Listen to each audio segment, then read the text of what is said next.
Hola, soy Fernando Maruenda, profesor en la Universidad de Valencia. En este último módulo del curso, titulado Formación a lo largo de la vida y que tendrá lugar entre el 11 y el 24 de julio, participamos 4 docentes. Pachi de Juan, profesor de Formación Profesional en La Misericordia, en Valencia, y Alicia Ros, María José Chispert y Fernando Maruenda, de la Universidad de Valencia.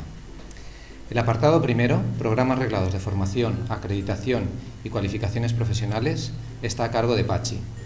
Pachi trabaja actualmente en el Centro Integrado de Formación Profesional Misericordia y anteriormente en la Subdirección General de Formación y Cualificaciones Profesionales. Hablamos de formación a lo largo de la vida porque hace ya muchos años que somos conscientes de que ha pasado la época en la que podíamos acumular conocimientos durante la juventud para luego utilizar ese conocimiento en el ejercicio profesional y hasta la jubilación. Ya no podemos formar para el presente, ni siquiera podemos formar para el futuro. Tenemos que formar para el cambio y ese cambio es cada vez más acelerado. Si queremos mantener activa la competencia, ya no es suficiente con pasar un periodo en las aulas, porque las competencias son como los seres vivos. Nacen, crecen, se reproducen y mueren. Lo que nos hace competentes en un momento de nuestra historia puede que no nos lo haga dentro de poco. La esperanza de vida de las competencias es cada vez menor. En este apartado se plantean los desafíos de la formación profesional en este terreno y la respuesta de los sistemas formales y no formales de formación a este nuevo ecosistema de competencias. Así pues, este apartado servirá para conocer la forma en que se organiza el Sistema Nacional de Cualificaciones y Formación Profesional, para conocer la manera en la que a través del Catálogo Nacional de Cualificaciones cada uno de los distintos subsistemas organizan sus ofertas intentando que sean coherentes, reconocibles y acumulables. Específicamente, además, por su importancia y desconocimiento, pondremos el foco especialmente en la oferta de administración laboral. En tercer lugar, mostraremos también con cierto detalle el procedimiento que se está iniciando para evaluar y reconocer los resultados de aprendizaje que se han alcanzado a lo largo de la experiencia laboral en las empresas, las organizaciones, de una manera no intencional ni planificada o incluso en el tiempo libre.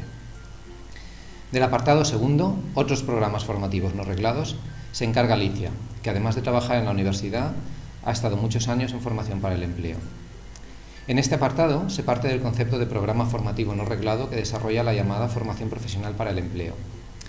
Anteriormente hablábamos de formación ocupacional y formación continua, la primera dirigida a personas trabajadoras desempleadas y la segunda a personas trabajadoras en activo. Desde 2007, la unificación en un único subsistema permite desarrollar una formación para obtener una cualificación profesional y que engloba tanto a las personas trabajadoras en situación de desempleo como en activo. En el módulo repasaremos las etapas de la evolución normativa de la formación profesional para el empleo y se hará una breve referencia a la normativa estatal que regula esta formación en la actualidad.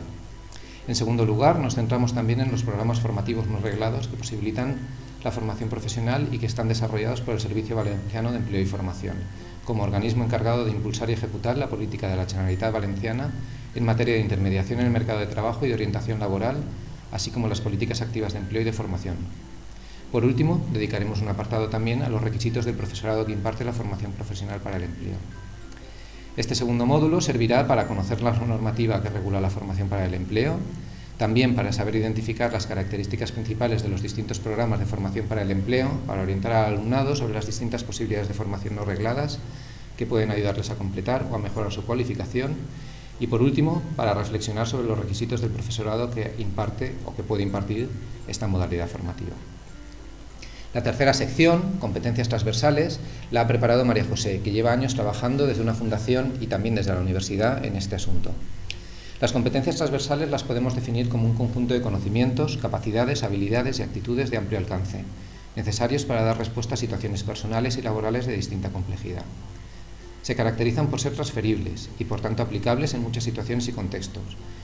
Por ello son multifuncionales, en la medida en que pueden ser utilizadas para lograr distintos objetivos, para resolver diferentes tipos de problemas y para llevar a cabo diferentes tipos de tareas. En el conjunto de las competencias transversales se incorporarían las competencias básicas, las metodológicas, las de relación y cooperación con el entorno y las de respuesta a contingencias. Al terminar esta tercera sección, deberíamos poder conocer las competencias transversales más significativas, filtrar aquellas que consideramos relevantes en nuestro módulo, reflexionar sobre cómo mejorar su práctica educativa para su inclusión y evaluar el grado de adquisición en el alumnado. En el cuarto y último apartado de este sexto tema, impacto de la formación profesional en el mundo laboral, el responsable soy yo mismo. Siempre he trabajado en la universidad y estudio la formación profesional desde los inicios de mi carrera.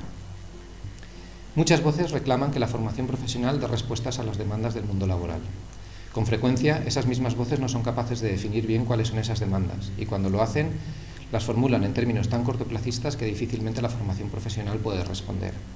El impacto esperado no es siempre el impacto posible, dadas las circunstancias. El mapa de la oferta de formación profesional en España, que se publicó en otoño de 2001, fue el primer y principal referente e intento de planificar el impacto de la formación profesional sobre el mundo laboral, sobre el mercado de trabajo. En esta sección daremos cuenta de lo que pudo suponer este mapa, de las condiciones facilitadoras para que la formación profesional responda efectivamente a las demandas del mundo laboral, así como de las condiciones obstaculizadoras, tanto dentro como fuera de la propia formación profesional, ya que no se puede olvidar que la lógica del sistema educativo y la del sistema productivo son diferentes. También en el módulo veremos el contraste entre la evolución de la formación y la del empleo en las últimas décadas, desde que está vigente el actual sistema de formación profesional, y haremos alguna referencia a las diferencias entre las relaciones entre formación y empleo en España y en otros países europeos y latinoamericanos.